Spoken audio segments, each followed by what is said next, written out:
Europe day celebration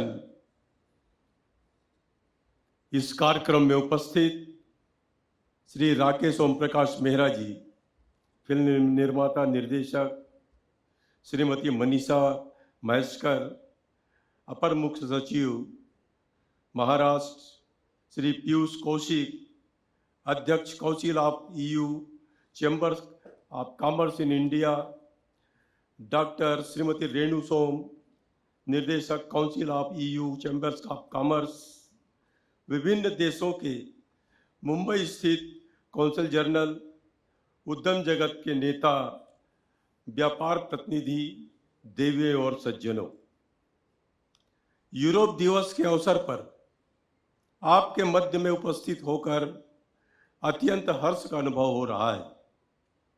आप सभी को यूरोप दिवस 2024 की हार्दिक शुभकामनाएं देता हूं। भारत विश्व का सबसे बड़ा लोकतंत्र है। अभी हाल ही में आपने हमारे स्वतंत्र और निष्पक्ष चुनाव के रूप में भारतीय लोकतंत्र का उत्सव देखा है। स्वतंत्रता के बाद से भारत ने अपने लोकतंत्र को संरक्षित और मजबूत करते हुए अभूतपूर्व वृद्धि और विकास हासिल किया है।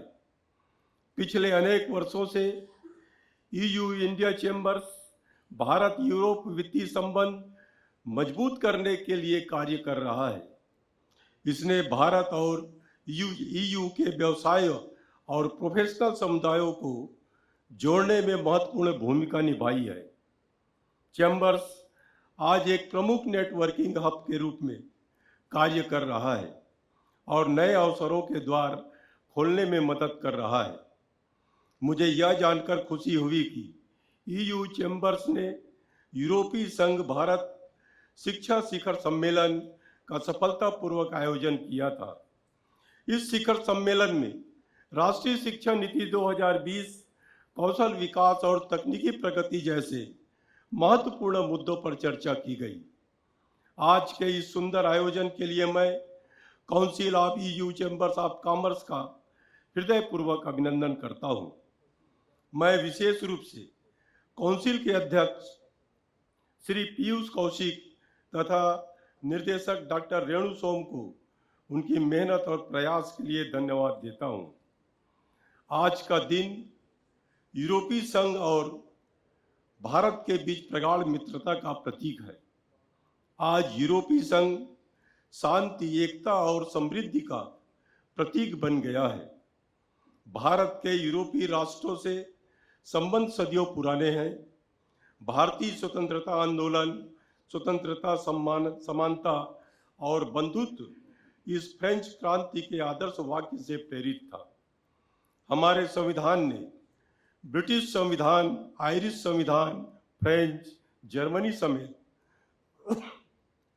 और अन्य संविधानों से भी कुछ विशेषताएं ली। हम संविधान की विशेषताओं से भी एक दूसरे से जुड़े हुए हैं।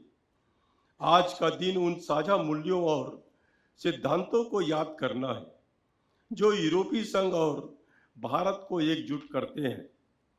यूरोपीय संघ इस बात का एक उदाहरण है कि किस प्रकार विभिन्न राष्ट्र अपनी सीमाओं और मतभेदों को दूर करके एक समान उद्देश्यों को लेकर एक साथ काम कर सकते हैं तथा संपन्नता प्राप्त कर सकते हैं।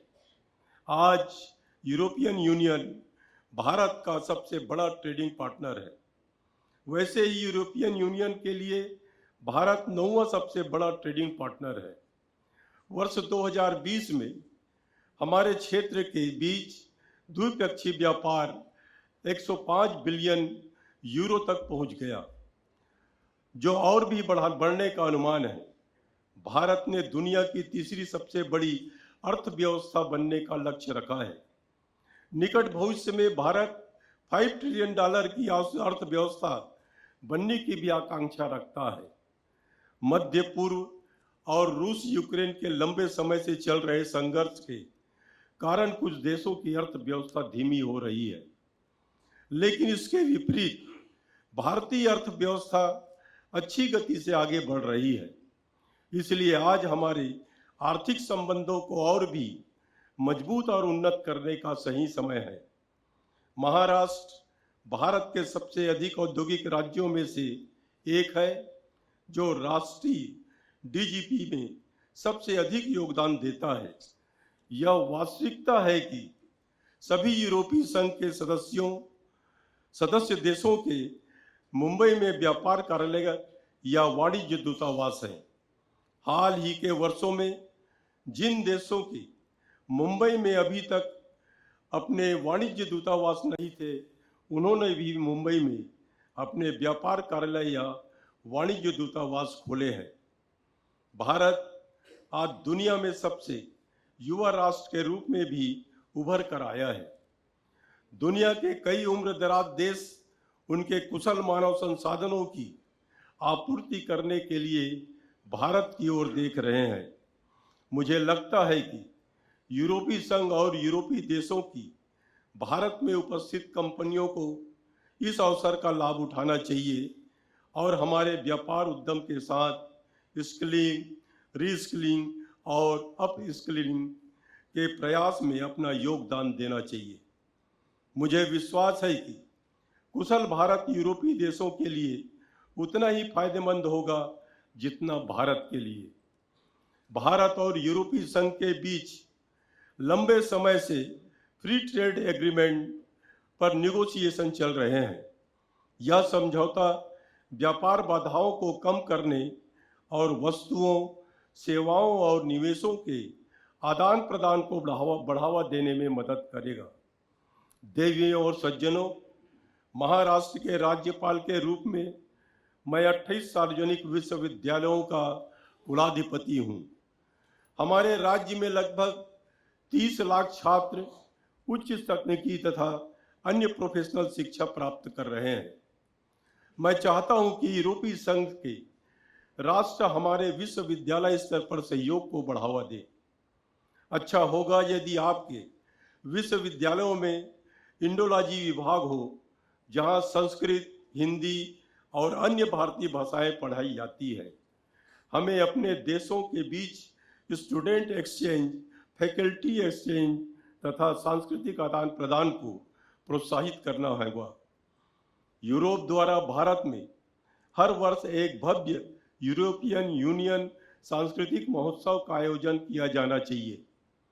इसी प्रकार यूरोपीय संघ देशों में नमस्ते इंडिया तथा महाराष्ट्र उत्सव का भी आयोजन किया जा सकता है। आज हमारे मध्य में जाने माने फिल्म प्रोड्यूसर राकेश ओम प्रकाश मेहरा जी उपस्थित है।